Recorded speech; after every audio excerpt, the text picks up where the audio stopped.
Time's up, Admiral. Here it comes. Chevron 1, coded. For my ally is the Force, and the powerful ally it is. Life creates it, makes it grow. You failed your eyes. I am a Jedi, like my father before me.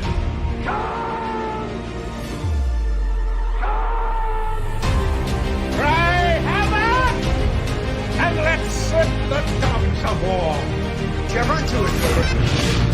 Conan, what is best in life? Crush your enemies, see them driven before you, to hear the lamentation of their women. It's on the reflexes. I'll also say that you're heavy into martial arts, Tai Chi and all that killer stuff. I suppose we have to register you as a lethal weapon. Chevron 3 encoded. And somebody ought to belt you in the mouth. But I won't. The hell I will.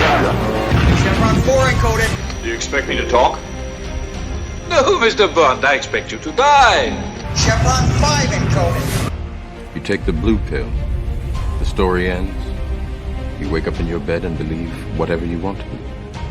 You take the red pill. You stay in Wonderland. And I show you how deep the rabbit hole goes. Chevron 6 encoded. Not while you can, monk boy. Great Scott. Back off, man. I'm a scientist. You shall not pass! I thought I'd die fighting side by side with an elf. What about side by side with a friend? A day may come when the courage of men fails, when we forsake our friends and break all bonds of fellowship. But it is not this day.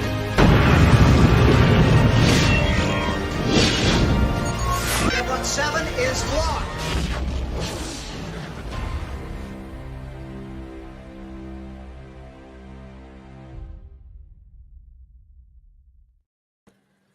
Welcome all to Saturday Night Drive-In, where we sit down and discuss movies that we like, sometimes maybe not like or are kind of mid on. But either way, we have a good time because we have good, thorough, engaging discussions where all opinions are welcome.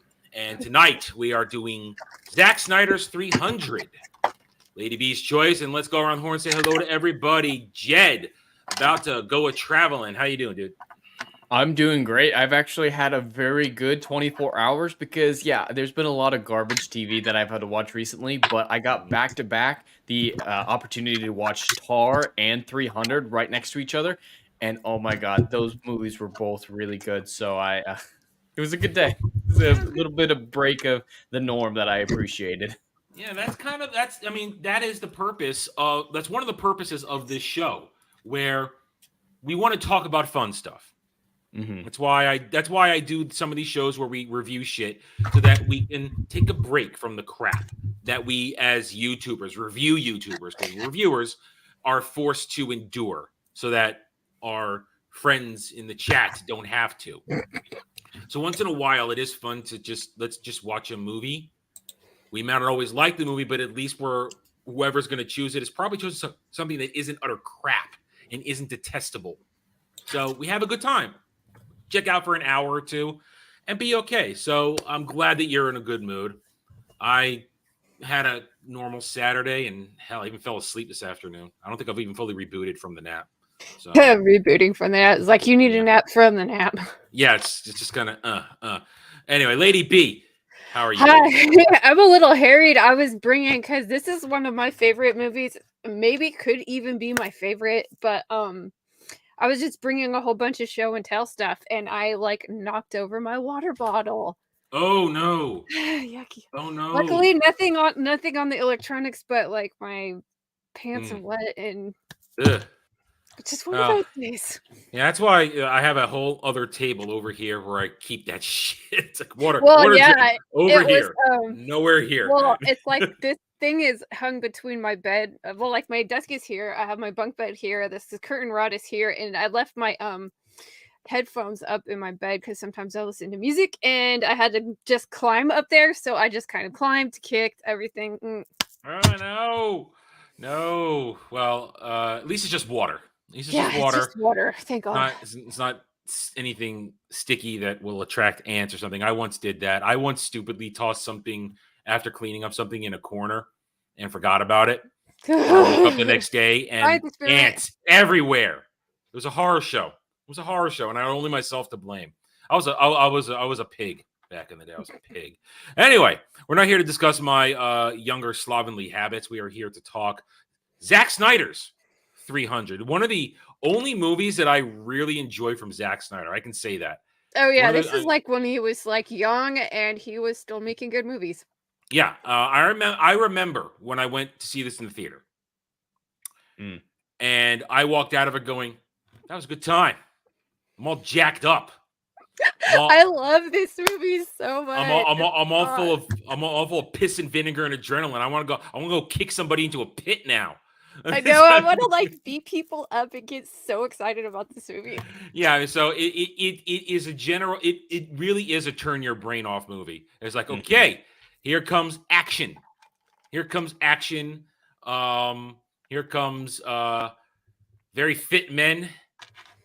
Very fit men doing very fit things, even though we know now in hindsight that there was a little touch-up going on in a lot of that there. There was some touch. They weren't that fit, but they had to be some level of fit to do that. But oh god, yeah, like the workouts and stuff that they did were really crazy. And it's easy to say, that this has always been a well-received movie. This is interesting to say that couple years ago when the cancel culture was really kicking into gear, a lot of people thought that this was on the chopping block, that this movie was going to get yeeted. It was going to get pulled. No, it was going to get censored to hell. You were never going to be able to get it again. And obviously it survived because we're here. Now. We can talk about it. People have tried, but it's never worked. Yeah. Before we get going again, let's say hi to the chat. Hello, chat. How you guys doing? We're always glad to have you here. We don't generally, as normal, interact with the chat a lot on this one because it's more of the discussion. And I've heard from a lot of them. They're just here to sit back and listen and have a good time and sometimes talk amongst themselves when they don't care what we're talking about. But chat's going to be chat. We love you. So hail both Tranquil Waters, Legatus, my mods, my regulars. Here to keep peace. Good evening to you, Kale. Hello, Jaden Hamilton. Hail to you, Joseph Dredd. And anybody else is chilling out, not chatting, we're happy to have you here on what is always a busy Saturday evening around the YouTubes where people are playing games, especially a lot of people playing Dead Space Remake today. And yes, they're all into that. I'm not into horror games, so I passed on that one. Anyway, hail Jeremy Wormy, one of my panelists for Anime Odyssey, who I was trolling last night while he was playing 14, and it was fun. I enjoyed it. Then I went to sleep. All right, guys, so let's get into it now.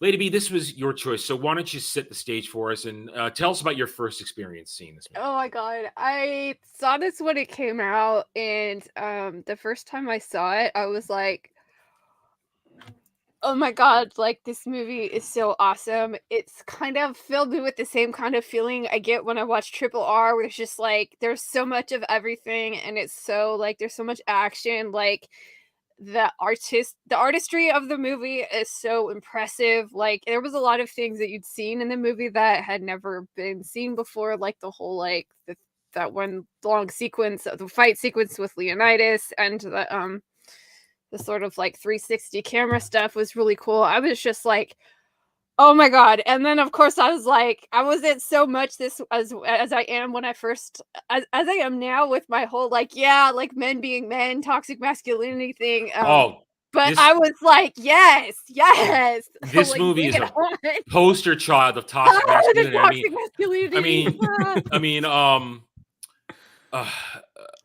Gerard Butler just gives it to Lena Headey within the first 15 minutes. Oh yeah. Gives it to her. Oh yeah. That's goes in slow motion. But then again, she's not as shrinking violently either. She's like the freaking mother bear, like kind of thing. I just loved everything. And I was wondering, because I know that Jed over there is our resident lover of Greek history. I was like, he's either gonna love this movie or does he really hate it? Here's the thing. I think Jed can understand that because this is based on a Frank Miller graphic novel. Yeah, it's not going to be even though this is based on actual history. It wasn't going to be exact. I mean, let's deal with the the scantily clad elephant in the room. They're not wearing any. Where they should be wearing armor, they're not.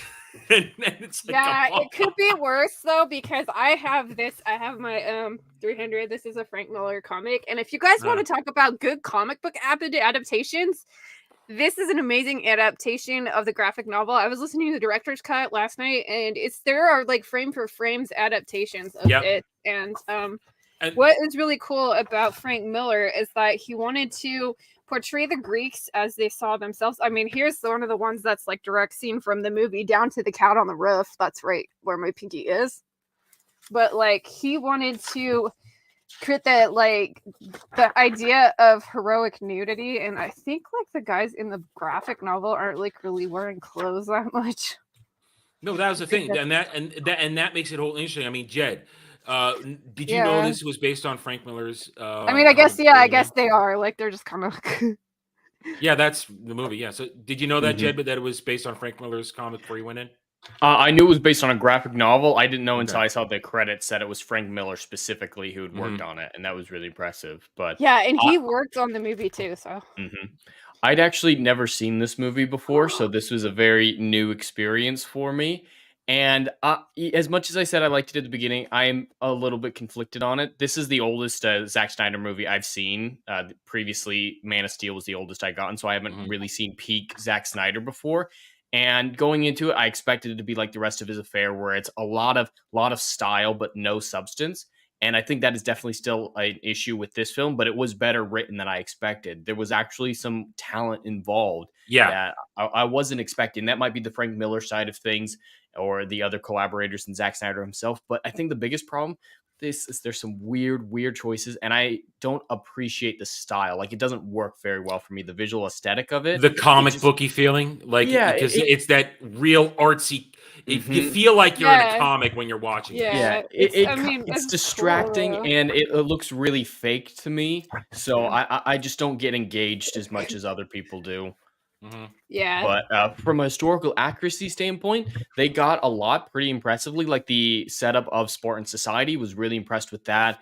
And then they'd make random choices, like the design of the wolf, and like even little stuff like arrowheads of the Persian with the Persians were that wearing. stuff How was big so the Persian artistic. It's like design. Yeah, it's like, what is that even? Why would you even spend that much time designing an arrow? It makes no sense. But it's like the way the Persians look, they look so silly. Everyone has like 50,000 Persians. Yeah, but that's like, not historically accurate. Spartans are, Persians not even close. Not even close. Well, not the Spartans remotely. would have had armor, but at least, it's like looking back at some of the atrocious things we've seen, it's like they know how a phalanx works.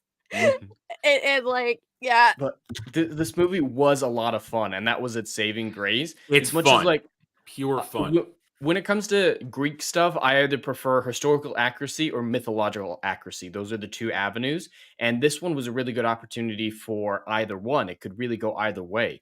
But instead of doing either, it kind of got this weird middle ground where it was trying to be historically accurate to a certain extent. And then instead of adapting the actual mythology with actual gods being involved in this, like they were in the original story, with actual monsters that the Greeks would have envisioned in a scenario like that, they made up their own weird, like Goblin, the Immortals faces, that giant that works with them, the file teeth, the hunchback design. It's like, why are you making up all this shit? I'm trying to think of something Greek. from that. It is and it isn't. And I was trying to look up though. Let me see if I can look this up really fast. All right, while you do that, I think one of the things that makes this enjoyable is that it was cast really well. Yes, the cast is a good cast. agree. I mean, this essentially, for the period of time, launched Gerard Butler as a mainstream movie star at the time. This catapulted him into a lot of movies. I think it helped land him his future action roles, including the one apparently he just did Plane. Yep. So I mean, it cemented Gerard Butler's action, and it also, ironically, it launched the dude who was the eye patch, who was the narrator. I forget his name right now. Who was narrating the whole thing. No, this didn't launch him. This was after Lord of the Rings.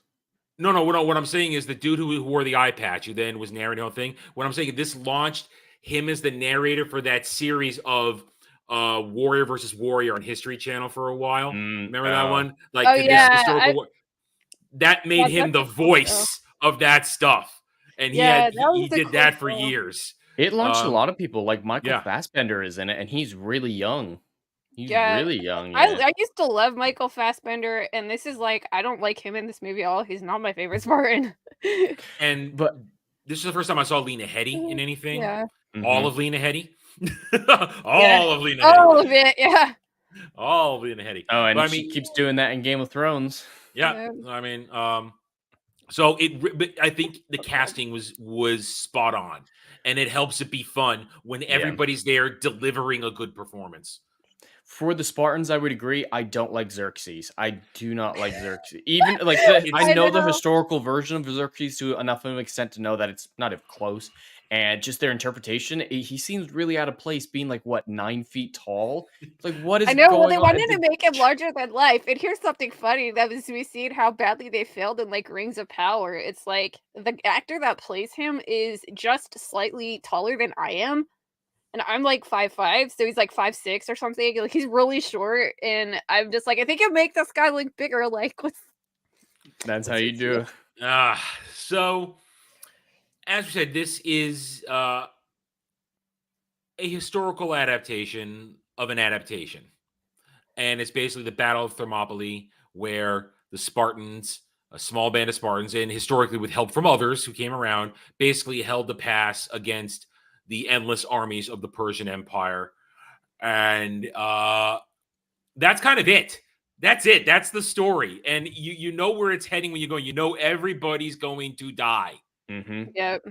But you know, it's one of those things where you know what's going to happen, but you're going into it because you're here to watch the action. Yeah. You're here to watch it. You're here to watch, and I got to say, I mean, that's what this is going to be. I think an interesting discussion because we're not really going to be talking about the story all that much. I think because it's just we're here for the action when they get there. I mean, we're here after my lord. You're going out when we code you can't. Yeah, I'm going out for a walk, and I'm just taking 300 of my closest friends. It's my bodyguards. That's all. These are my bodyguards. We're fine. Don't worry about it. We're not an army. I'm going for a stroll. And then that's it. And then, I mean, there's some politicking back in Sparta where Lena Headey tries to be, where she's a proper girl boss. Not an annoying girl boss, a proper girl boss. And they did include all of the, what is it? Herodotus quotes from like his famous lives thing. Like, yeah, there were some great quotes in there, and some of them are difficult to deliver, but Lena managed to do it. Like one of the most iconic Spartan quotes is one that's really hard to sound awesome, and that's come back with your shield or on it. Without good delivery, that can come off as really cheesy. But she pulled it off, and I was really impressed so with good that. there. I just loved it. There's some logistical things like I don't believe that the man would be carrying around hundreds of Persian coins on him in the Senate room. That's just so dumb and facilitates the entire army. If he hadn't done that, the army wouldn't have marched and defeated the Persians. It's like that is a plot contrivance that the whole film rotates upon, and it's not believable. It's not believable at all. I mean, I know, or like the E4s or anything like that, or they talk about the movie opens with like Leonidas being like born into the kingship when Sparta actually had elected kings and there were 2 kings, and they were yeah.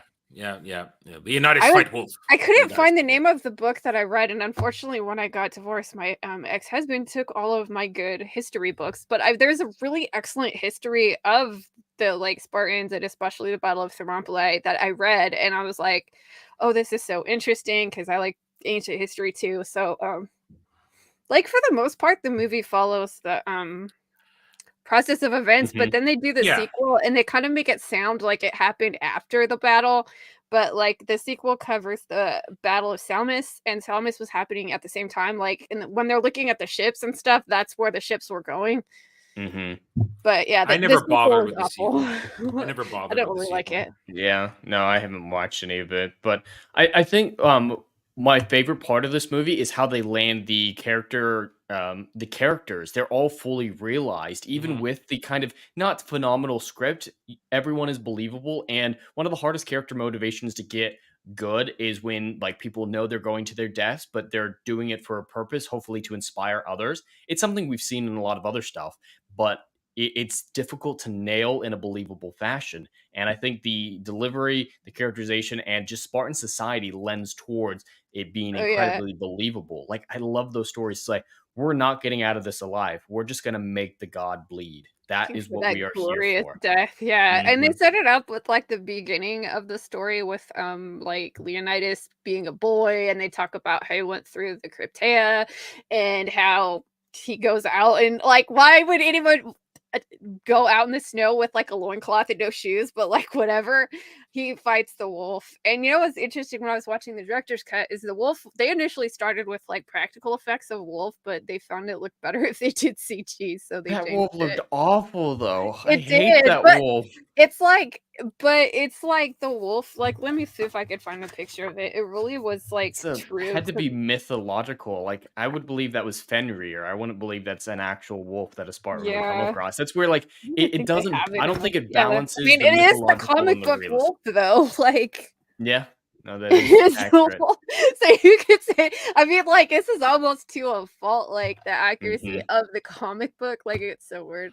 Which I think is why it's forgivable in some cases Yeah. because Yeah, it's so when stylized, it's like when it's a comic, we're not when a comic adapts something, you're not expecting one to one. You're expecting something to be a little very stylized, very out there, and really a feast for the eyes because that's what comics are. They're a visual Oh, yeah, medium, and definitely. Frank Miller is one of the best of all time in doing that, especially when it comes to subverting your expectations and giving you something that is not so traditional. Just look at Dark Knight Returns, look at all that kind of stuff.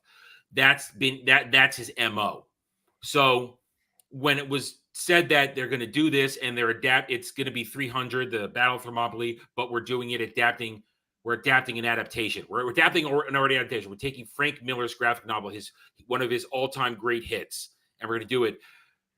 I to go on a Jed's side for a second, somebody who wants something to be either historically accurate or mythologically accurate, I'm able to forgive the direction they go because it's being adapted from a comic book. Yeah. And the Yeah. comic It's is different rules. already accepted, and the comic's already accepted as a fun adaptation Mhm. Or, like, and here's respected. another way to see like, you're talking about mythological in the sense of, like, the mythical religion side of it, but, like, the way that I kind of saw how they portrayed it in that is the cultural mythos of what people perceive the battle to be.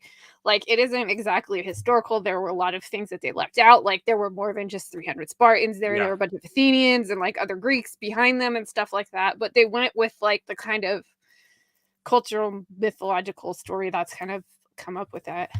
Yeah. No, And I it can makes it definitely fun. see that. And it makes it I fun. just I feel like it doesn't balance the mythology elements into it, like the supernatural elements. That might be a Oh, better okay. term for it in this sense. Is I don't think it balances the supernatural elements in a believable way. Like sometimes they're like, all right, this is the real world. Oh, we don't believe in gods. We don't believe in that. And then you have a hellish wolf, and you're like, this is not normal. But everyone's like, yeah, yeah, it's just a wolf. And then you have a 8 foot tall giant who's the king of the Persians, and everyone's like, yeah, yeah, that's normal. And That's it's fine. just like people's reactions don't kind of match in a consistent fashion, at least in my mind. That it's a little jarring in a tonal sense. Like if you just needed to pick one avenue for the supernatural, it's like, is this a supernatural world, or is this one that is getting introduced to supernatural elements that people are reacting to, or is just this a fuck it, we're not actually going to make any sense? When I went to see it for the first time, I didn't think supernatural. I didn't think anything. I'm just like, okay, here we go. Super stylized action movie. Let's go. That's all I did. My Yeah, well, mind I wasn't was tuned into thinking that at of it all. like it was more like not so much like it's supernatural, but it was like the perceptions of the things in people's mind. Like if you introduce somebody as like the god king Xerxes, you can have like this scrawny little guy coming out. It's like somebody that's huge. He's a god king. He has like million people behind him, so they tried to make him look like that. And then it's like you have Ephialtes, which is something that's said in the book was probably just a normal person, but over the years or the thousands of years that passed since this happened, it's like he was a traitor, right? And people like didn't like this character, so they kind of made him into this grotesquerie, and that's something that kind of was like a literary thing that they did, and that got carried down. And then you have like the giant moon, and that was just stylistic, and like Yeah. E4s and like the Oracle and stuff like that. That was like crazy. A little over really the like top. the E4 Oracle scene. I love that. See, Yeah, to me, it was so I've cool. never enjoyed that part. To me, it's a little over the top. The licking and the disgusting part. I don't know. I was never really into Yeah, like that part. apparently the actors totally ad-libbed that part. Well, good for them. I know that's kind of crazy. I was like, they didn't plan it. Like that just happened. Like the actress that was playing the Oracle was like, she started mumbling something, and then the guy kind of licked her, and like, Oh well, I was hey. like, well, Would not if they're be doing able it to get cool. away with that in the modern day. Not without a That dude- sensitivity. Sensitivity trainer. This movie could not be made in the modern day. Oh, as much no, as they no. tried to cancel it and it hasn't worked, there's no way it would get approved today. No. And that's a big part of why I appreciate it. Like, this is just, I feel like this movie is very 80s, not in the terms of its technology, but in the terms of its script, the toxic masculinity, hyper violence, hyper nudity with a lackluster script. It just felt very 80s. And I love that about it. Like, as much as I am critiquing this film, I don't think it's very smartly made. I enjoyed the hell out of it. I really enjoyed it. Going back to the 80s, like here's the interesting thing. So you look at things like Rings of Power, like Wheel of Prime, they have these huge budgets. This was found on essentially one giant like soundstage. Everything was green screen. They built like the practical sets of like the city, the well, and that whole thing was like one side of the building, and then where they had the battle, that was all various like different sets and stuff. And even the horses, they went and found the horses like on a moving green scene outside, and then they put it into a thing, and then they did the whole color grading thing, which I mean, and the other part thing is like it was made in 2007, so you hadn't seen a bunch of that really insane kind of color grading yet. You didn't see the kind of like slow kind of action, and that one part where Leonidas is just like raging on all those people, that was actually filmed with 3 different cameras. And so what they would do is that they would move certain cameras, and they did like and they would slow it down and stuff like that. So it literally is, the action matches up because it's all one take. It just has 3 different cameras. I thought that was really cool. Let's talk about the choreography, because that is the star of this movie. The choreography. Oh my goodness, yes. It's great. I never have a problem with the choreography because they line it up perfectly.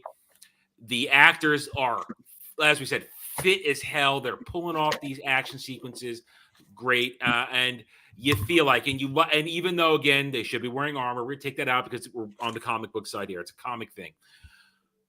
I love the military formation, the phalanx. I love the hoo, hoo. I mean, I love all that shit. Shields, push. I mean, I love all that shit. I love it. And then I love the montage of this time the Persians tried this and it failed. This time the Persians tried that and it failed. And then the Night of the Immortals. And it's so a crazy. glorious tapestry, as Jet said, of ultra violence. It is a tapestry like of ultra here's violence. Like green screen kind of thing here. Yeah, the green screen was a little over the top for me. Like I could tell it was green screen quite a bit, and it was jarring Back to a lot of it. Back then, though, we didn't have a whole lot of experience with that stuff. So watching it in the theater, the Uncanny Valley was very, very small. Stuff. Yeah, This is like where they found it. The fight choreography, I do agree, is good, and there are moments where the tactics are really good. Like I love that initial moment, just like you're talking about when the attack first starts and they do the shield push stab. Like that is great tactically, and then they just randomly break ranks and start charging forward, and they're all in their own. I'm like, fun. It's fun, but it makes no sense. It puts them in undue danger. Just keep doing what you're doing over the edge. You've got a good system going. It's a lot of risk. It's a lot. That's when I check out, and I told you, that's what I said when you're originally watching this. And then later on over the years, as it keeps coming on and on, you're checked out because I'm watching a comic book and I'm watching ultra violence and I'm just enjoying the ultra violence. I'm watching dudes just slaughter guys left and right, and it's fantastic. Well, yeah, like here's some pictures of that. It was crazy, and like the way they found that first initial push is that they put the camera on a football practice sled thing, and they put it up with the guys, and then they had them literally like just running at the thing and pressing against it so it's moving with the rest of the people, and like that's really interesting.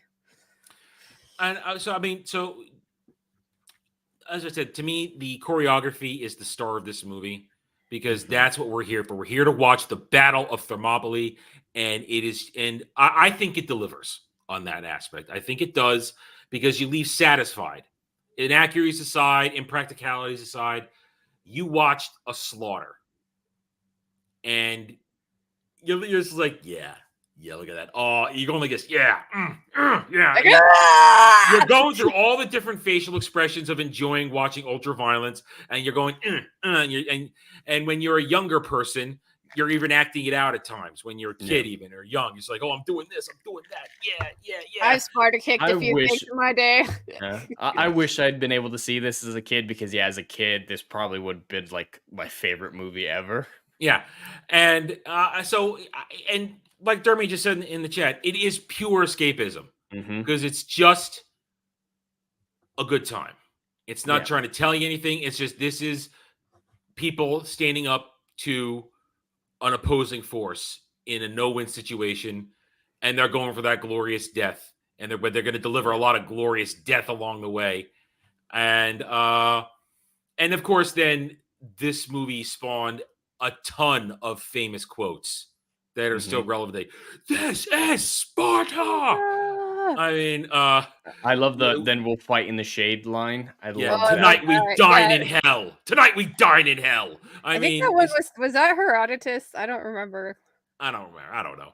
All I know is like I think Herodotus, said some of those. Point is, it spawns fantastic lines that are still quoted to today, and that tells you where something makes a mark in pop culture when the lines outlive the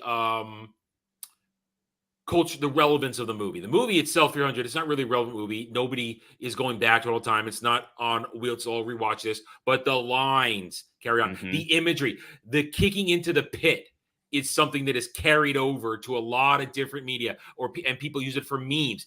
This movie graduated. It is the background for a lot of memes throughout the years. Oh yeah, and it made it to like parodies of stuff too. Yeah, so, like that's another really high mark.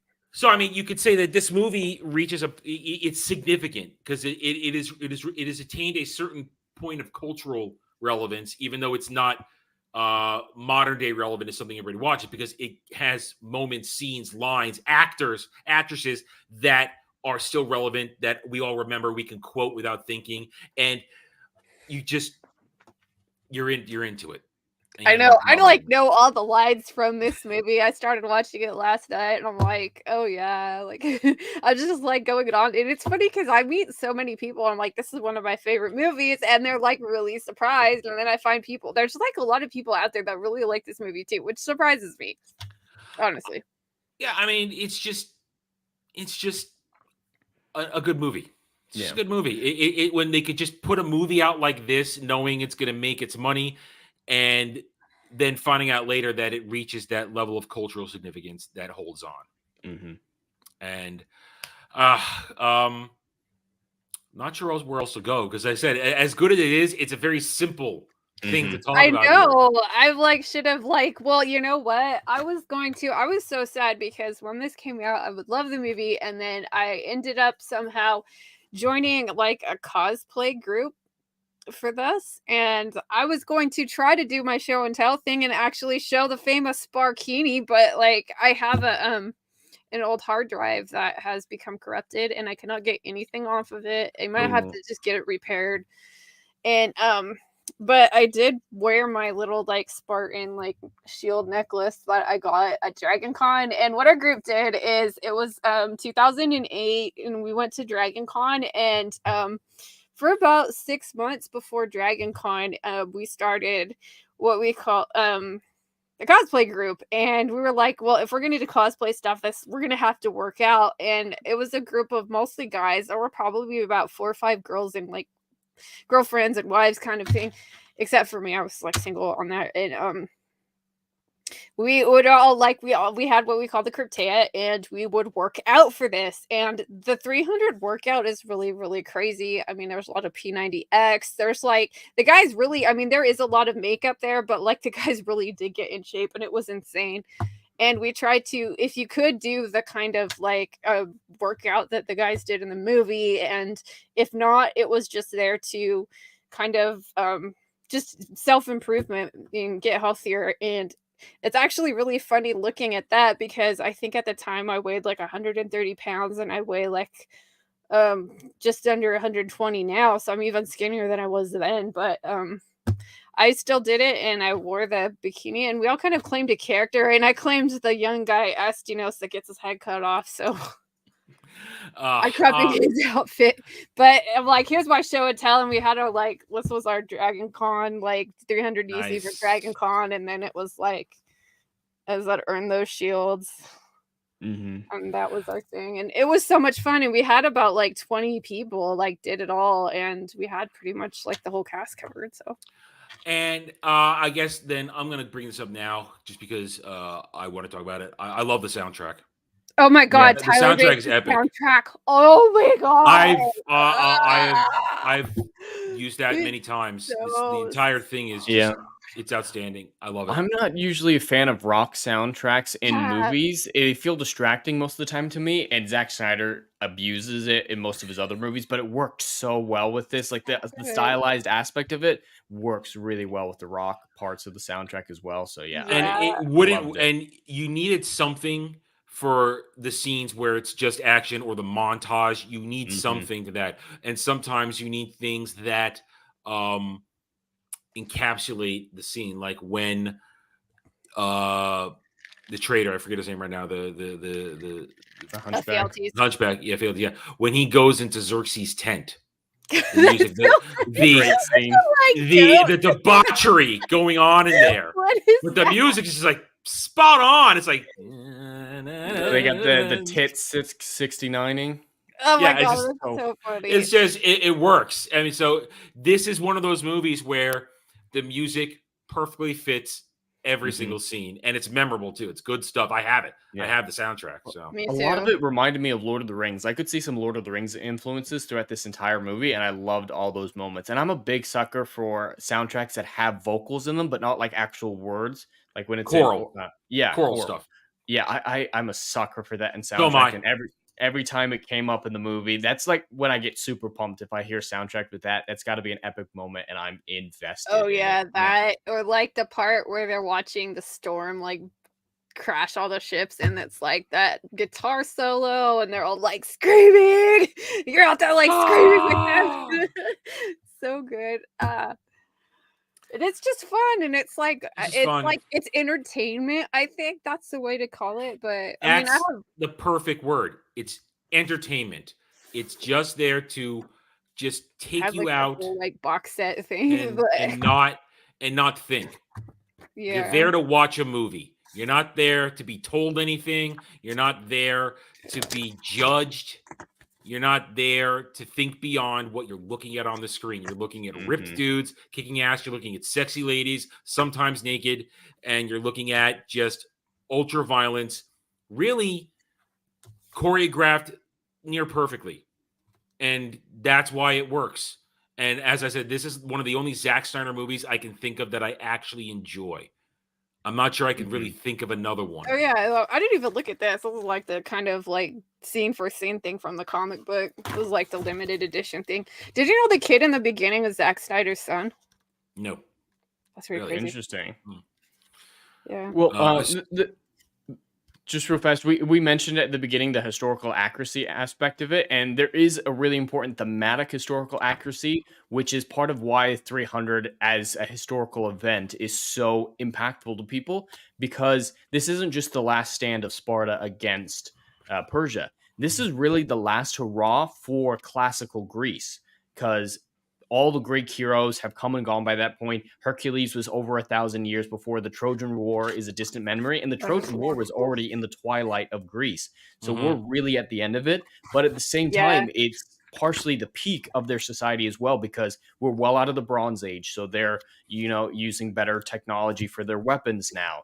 Their warrior class is better than ever, and that's why I really like the end when right as Leonidas was dying, they like mentioned Hercules. We're descendants from them, and this is the moment where the Greek world really ended because Rome had already been founded by this point, and it was Oh coming for the yeah. rest of the world. And the Peloponnesian War, which happened about 100 years after this and lasted for a long time, that's what really divided the Greek world to such an extent that they lost the next invasion. So this is the last high point in Greek culture. And That is so so true. And you know what's really sad is like what ended up happening to Sparta. I mean, Rome took over Greece and Sparta like just became another province and it became a tourist attraction. And people wanted to like come and see wanted to see the Agoge and stuff like that. And it's so sad to yeah, think this of was like that's what happened to them in the end. as much as they won the battle, it was the end of Sparta, no matter what Yeah. happened, and that's basically what happened. Like, yes, they did have the Peloponnesian War, which they did pretty well in, but that was their final downfall. So it's really depressing when you think about that. That Leonidas, yeah, he saved them from being Persian, but he didn't save them from not being Greek, from Yeah. preventing that from happening. I would say, but I mean, just from a historical perspective, it's a better fate than what would have awaited them under Persian rule. Oh I no, think. absolutely. But it's just like the third act of Greek Yeah. culture. So it's more than just this one war. This is the twilight, the defining moment of Greek as a country, as a society, and it's one of the most But influential like ancient societies in the world. And this was the end of it. Yeah. But like they didn't think of themselves as Greek necessarily. It was like, the Macedonians, the Spartans, then there were the Athenians and stuff like that. It was kind of like Italy was the same thing. It was unified under Rome, but like before it wasn't, afterwards it wasn't, and they didn't even think of themselves as Italy to like post World War II or something. No, the city-states really divided in Greece to such an extent. Like, even they called it Arcadia, those other guys. Arcadia's not actually a city, it's more of a province. So that's as big as anything got in Greece at the time were Arcadians. And yeah, no, it was so divided. That's why the Peloponnesian War was so devastating, because they were all individuals in that war. The city-states really went against each other. And that's why the whole Greek system, it defines a lot of our modern day politics, our political systems and whatnot, but it didn't end so well for them. But they went out with a bang in this movie. They and again, this is why I was glad to have Jed for this, because Jed spends a lot of time looking at this stuff. He is very learned on this. So it's a what's a good word? It's a We have the historical perspective from Jed. I was curious because I wanted to see I was gonna see how spicy he was gonna get with it, and I was not sure what he would think of it. So, the historical perspective is a sobering perspective that that adds flavor to it all. I mean, I never even thought of it like that. That this was the last hurrah. Basically, I mean, now I'm familiar with Peloponnesian War, even after then playing Assassin's Creed Odyssey, where you're in it. Even though, with all its funness of it, you're still in it. But you're taking part of it. Never even occurred to me, even on this last rewatch, that this is leading up to the final chapter of Greek society as a I guess at that time a world entity, a world power, and it's sobering when you think about it. It's sad too because it's like you don't get it in the movie, but the fact that they had two kings, it was like Leonidas kind of died, and the other king kind of took over, and he was not making the same kind of decisions that Leonidas was. He was much more like, well, I'm going to do whatever I can do to keep myself in power. He was much more of a politician than a warrior. I don't remember the other guy's name, but man, it's been almost 20 years since I read that book. I wish I could find it. It was so good. It was it wasn't the Stephen Pressfield novel about Thermopylae, but it was a history book that was all of Sparta, but it's focused a lot on that.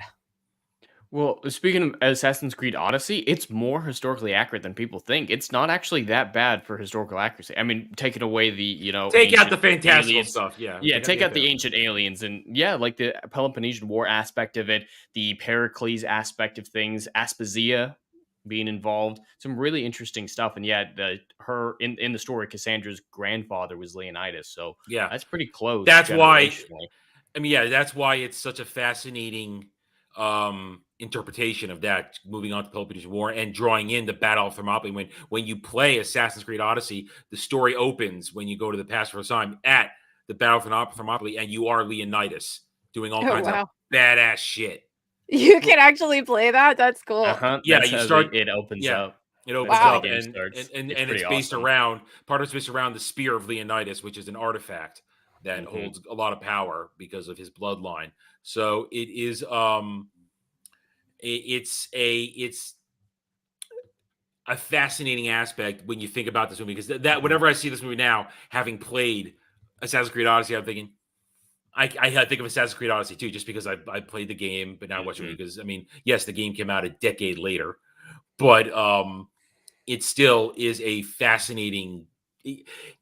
The story itself of the Battle of Thermopylae is so intrinsically tied into culture, not just like pop culture, Western but culture. Yeah. I mean, it's like basically the battle between East and West, and it's like they talk about it in the movie a lot when like Delios is giving his narration, and he's talking about like, well, we're fighting against mysticism and tyranny and stuff like that. And I mean, that's kind of, I didn't like that line because I Greece didn't at like this time it was pretty either. mystic oriented as well. It was. It's just, but like, I guess from if they're talking from their point of view, it would be different. But it is kind of different because there were so many different like things in Greece and different experiments. I mean, there was democratic Athens, there was two kings in Sparta, so there was a bunch of different stuff like that. So when they looked at their culture, they could say that. But No, which is like kind of a silly line, but. The tyrannical aspect of it was very applicable in work, but yeah, the mysticism, Yeah, Greece was far more mystical than I know, it's Persia like you got was, an a oracle lot and just more. like tripping bear balls out in Delphi, like getting high off of the fumes in there or whatever they were doing. Yeah. They really played up Xerxes God King stuff because in Persia, it wasn't like that. Like, occasionally he was called that while he was conquering, but he was a relatively normal guy. Like, if you want a more historical accurate version of it, the movie One Night with the King shows Xerxes and his wife. It's kind of a chick flick, but it's actually very interesting to see Xerxes from that perspective versus this movie. But even reading Homer is a very interesting companion piece to this as well, because the characters in that, they already believed that they were the twilight of Greece. Like Odysseus is like, how can I ever live up? Greece is not what it used to be. We're at the end of the line. We can't hold who we are anymore. And that was 600, 700 years, almost 1,000 before Leonidas. That is So so how crazy. they managed to stay on for that much longer after Odysseus? Because Odysseus, yeah, he was like, this, we're not who we used to be. Hercules was so much better than even Achilles, that we're just a pale imitation of I know, the it's like you heights of feel weird Greece. because you hear people say that that's mythology, and then they find stuff about like Troy and stuff, and then you wonder, it's like how much of this is real and how much of this we're just writing off as myth. And There's some really interesting stuff. Like they found Turkish DNA at Stonehenge, so for decades people thought that the surviving Trojans had gone to England and built oh yeah, I've heard a Stonehenge. lot of like interesting things about that, or going into like the lost history of ancient Americas, and there's just so much like evidence of those kind of ancient cultures going to America too. So it's like, Now, be careful. That's what the Book of Mormon's about. yeah, not that crazy kind of stuff, but like, you know, like they're like Phoenicians, like Egyptians and all this stuff. But The Phoenicians need a good movie. The Phoenicians were pretty yeah, they badass. do. Like how the city was founded. Have you heard that story of how Adam? Have you heard how Phoenicia founded? So this lady If I was have, told, I've forgotten. yeah, she was told by the ruling people in the area, is like, hey, you can have whatever land that you can put The story, yeah. a bull's hide over. As much land Mhm. as you can cover with a bull's hide, you get to own that. So like, oh, they're laughing at her thinking she can only get 2 yards or something like that from a bull's hide or something really minuscule. She manages to like sew that thing into like miles. Yeah, she cut it out into little Mhm. like strips, like. And so she built a seafaring empire. Like the Phoenicians were the greatest sailors in the world. They like Greece was pretty high up there, but the Phoenicians, they dwarfed Yeah. them. And Phoenicia and Hannibal. We need some good Roman versus Oh god, Phoenician. yeah, good Roman stuff. Oh my But- god, the series of Rome, yeah, that's the You number one just of my favorites. look at the way you guys are talking though. These moments in history, they are part of the zeitgeist of our culture. both I as know. examples of triumph or sometimes loss, or just moments of epic greatness or historical significance. Like, oh, this was a very knowledgeable moment where the world understood that here is the world as it is. Here's literature and art coming together. And these historical moments, when they're put into these movies and done with care, or the comic done to the movie done with care, this is why they last. This is why nearly 20 years later now, I mean, we're not quite there yet, but we're getting close. 20 years later, this movie can still come up because it depicted something that was important to history, but also done in a way that, to borrow the word we say all night, is escapism.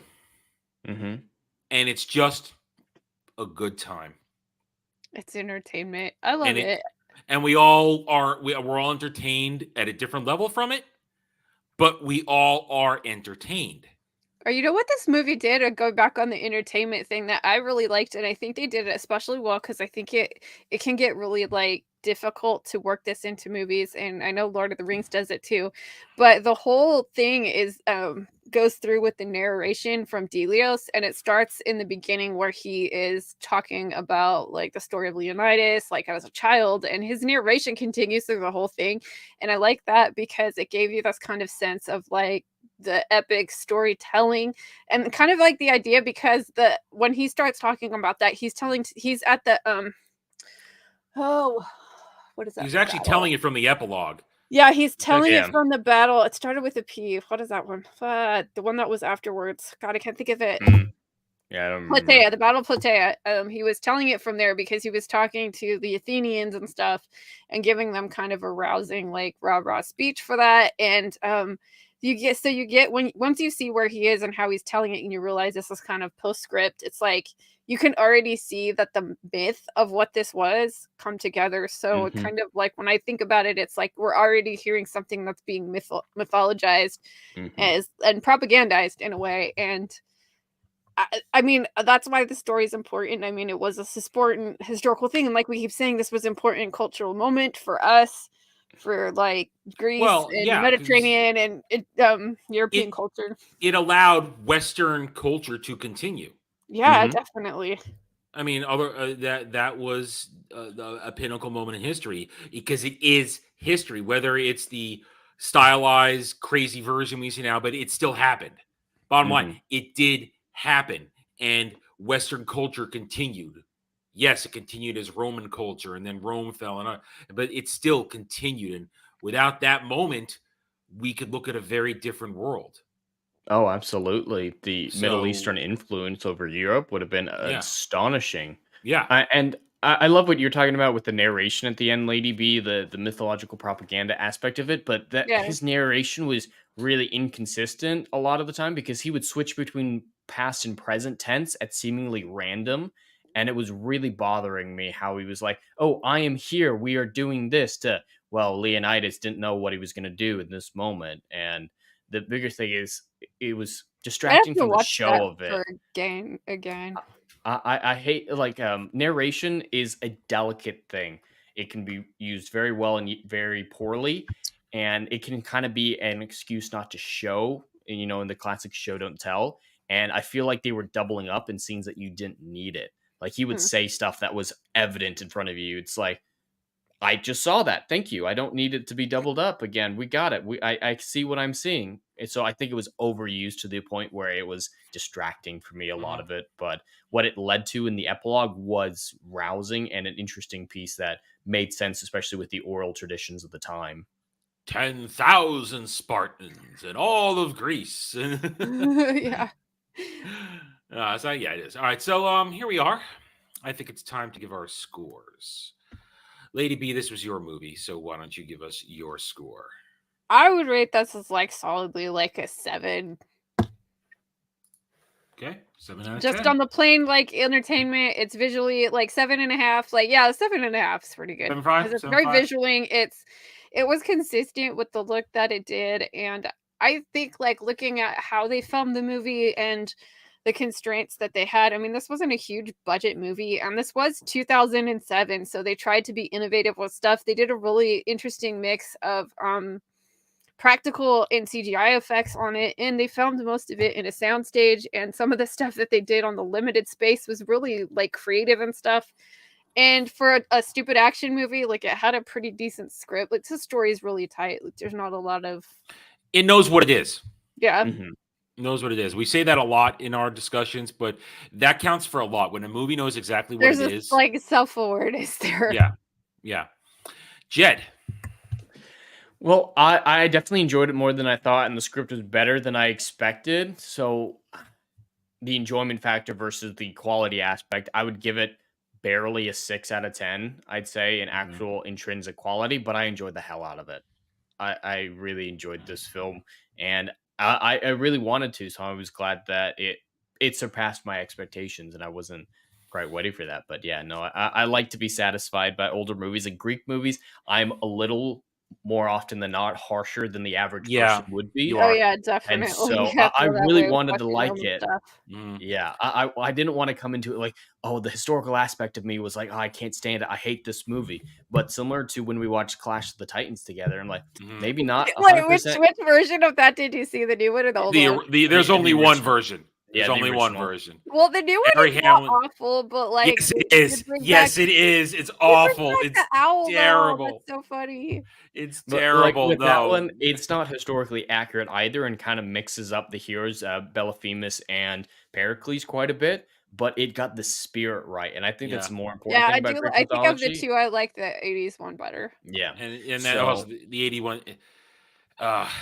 We did our review of it. I don't think I have it. I don't have it up anymore for reasons, but everything about that is just, it's glorious. I love it. I'm just glad you introduced me to two great Greek adaptations that I could enjoy without the historical accuracy side of me ruining it for me. Yeah. I give it a 7 out of 10. It is 7 out of 10 just because for everything you guys said, it hits on all the right notes. Even though I overlooked the inaccuracies, the lack of armor always does stick with me, and that's a big thing. Crazy. That always eats at me. But again, comic book to movie screen. But here's what Frank Miller did go into said battle on that. naked. Is Frank Miller he said he wanted to depict the Spartans as they depicted themselves in their art. So that's what he did in there, and he would have like drew them naked if he could get away with it. But like you guys said, it's a lot of little things that eventually knocks down the points, but it's still a fun movie. I'm never not entertained when I watch it, and I always walk away thinking, okay, yeah, we had a good time. I'm okay with it. Yeah. And another thing you could say about this movie is it is an accurate adaptation of a comic book. It honors the stylistic look of it, the artistic look, even the same color palette. Like it lifted the drawings. They even work with Frank Miller on it. So it was respect, and that plays a lot. And as we said, it earns its points also for the fact that, as I said, I thought the casting was good. The soundtrack is excellent, and it knows what it is. It doesn't try to be anything more than ultra violence and sexy. That's it. All right. That being said, we are unfortunately going to have to make this announcement now. Lady B is stepping away from the show. Yes, this is unfortunate, guys. I hate doing this, but I work DoorDash, and like so many of my streamer friends are on the East Coast, so a lot of the time stuff it's like at 7 p.m., which is 4 for me, and my peak days are Friday and Saturday to work. And this, like, ever since Christmas, it's been so slow. I'm like barely pulling in like $60 a day. So I'm just getting to the point where just for like at least the next couple of months, I'm probably gonna have to just work through the weekends. So unfortunately, this is her last day with us as a regular official panelist. I'm sure she will return and guest features. I hope so. Yeah. Oh, you of course you're always invited back. But as a regular panelist, as part of the tripod, she is now going to have to step away. Which aspect of the tripod is she? I was going to the imagination. I know I put it out there knowing that it was going to happen when I said it like that. I was like, I'm going to put it out there. Well, you and I are the same, so two legs. We're the same, so yeah, she'd be the odd one out in that. Either way, though, so we will be moving forward to look for a new permanent third panel member. We will engage in a search for that very soon. But going into next week, we still have 1 week. Show must go on, even without boobs. Next week, because Groundhog Day is next week. It's my choice. We're doing Groundhog Day. It's just, it seems right. It just feels right. So I'm going to go with it. I love that movie. We're going to have some fun with that. Anyway, so thank you. Thank you, Lady B, for joining us for all these episodes. It's been so fun, and I'm so glad we could talk stuff. And I'm always happy to come back. Like, if stuff gets a little better, I'm hoping by, like, March that, like, business will have picked up a little bit, but we'll see. Either way, we were happy to have you here, and we will always welcome you back as a regular guest appearance. Thank you. And chat, we love you. We thank you, and we hope you enjoyed yourself. If you did, remember, hit that like button. I may or may not re-upload this. I'm kind of wondering if it's even worth it just to take it down, re-upload it. I'm kind of wondering that, even though YouTube doesn't like the live streaming all the time. Whatever. All right, guys. Thank you again. We hope you guys enjoyed it. We will catch you next week on our future streams. Good night, everybody. Take it easy. Chevron 1, encoded. For my ally is the Force, and the powerful ally it is. Life creates it, makes it grow. You failed your Highness. I am a Jedi, like my father before me.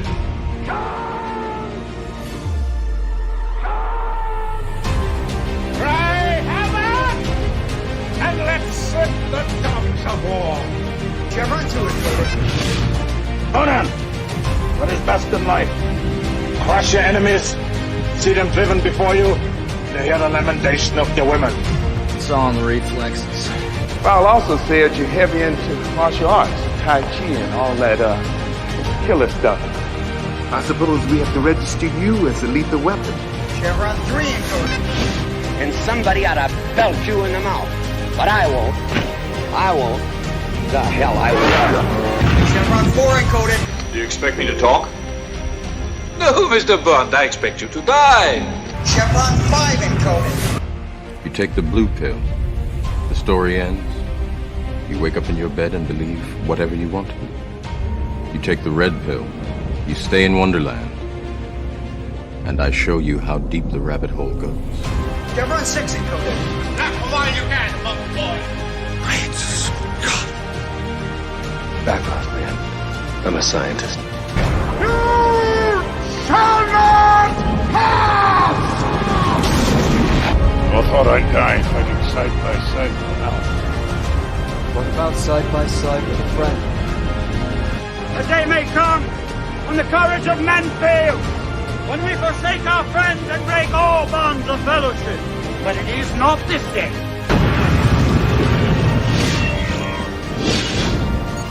Chevron 7 is locked.